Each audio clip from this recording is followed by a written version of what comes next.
All right, Scorpio and Ophiuchus, welcome to your weekly forecast. So you have a new moon in your 12th house of spirituality, of getting your alone time, of getting more into the receptive energies, and a lot of you maybe your creative side as well, if it's especially through music or art or those types of receptive things. And some of you too about psychology as well, understanding more about psychology, your psychology, things like that. So this will be later in the week on Saturday. So as you approach it, I think it's good to let the energies die down, see what this whole new beginning is. But again, I think fundamentally about getting that alone time, that rest, that recharging energy before these fast movers go into your signs here in about a week or two, depending on when you're watching this. So we've got some easy aspects this week. Venus is going to be over Jupiter in your 11th house on Monday. Really good opening to the week, I think, for friends, community stuff, your future aspirations. There's been a lot of drive and momentum for this stuff with Mars here, and opportunity, which could be activated with that Jupiter conjunction. Now, Mercury is going to be squaring up to Neptune on Monday as well, so there is that uncertainty on some level about the week, and it could have to do with the things you want in life or your goals with Mercury in your first house, because that's really what you're thinking about at this time. A lot of concentration on yourself, your independence, your goals.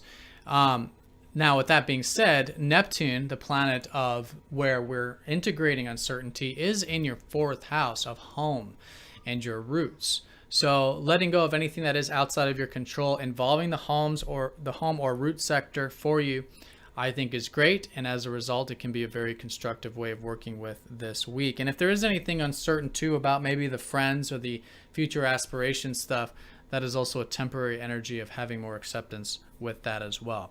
But once we get to Thursday, particularly the stuff that may have been uncertain about your emotional life or your home, then becomes very supportive as we then have Neptune trining up to Venus.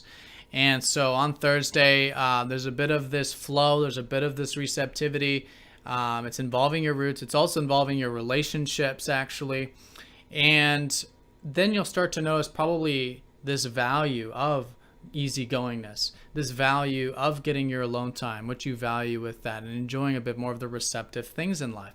And for the next few weeks, I think you'll be seeing a lot of those values with Venus in the 12th house. Now, mind you, Venus loves to be in the 12th house. She's exalted here. It's a very good strength of a placement for her. So, this is very good for, again, art, creativity, imagination, all this receptive stuff that you could be seeing the value of at this time. Now, the new moon will be on Saturday, as I said. So listening there, it really is about getting that rest and that recharging type of energy.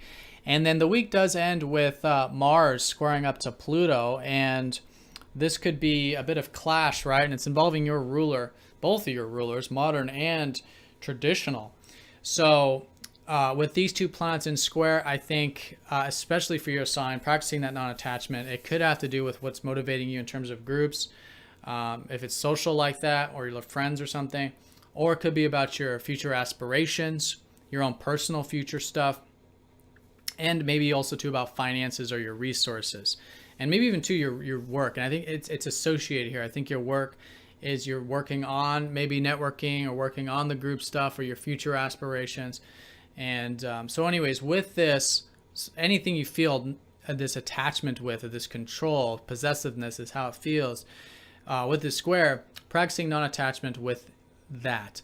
And I think the key really is the non-attachment to your values. Pluto has been helping you over the past many years, since 2007, have a more non-attached perspective in terms of finances, your resources, and your sense of self-worth. So as you practice that non-attachment, that'll be, I think, the key that unlocks the what then will be a more constructive energy, where maybe it's not as tense or restrictive if you are feeling it that way. All right, but all in all, I think this is a great week for, again, new beginnings with surrender, faith, trust, letting go of what's outside of your control with that 12th house influence, bringing in some receptive rest, things like this, creative energy, imagination, seeing the value of that, and continuing to expand, though, with your networks, your friends, and anything that you do see for the future. All right, so Scorpio and Ophiuchus, have a great week. Thank you for watching, and I'll see you all very soon for the next forecast.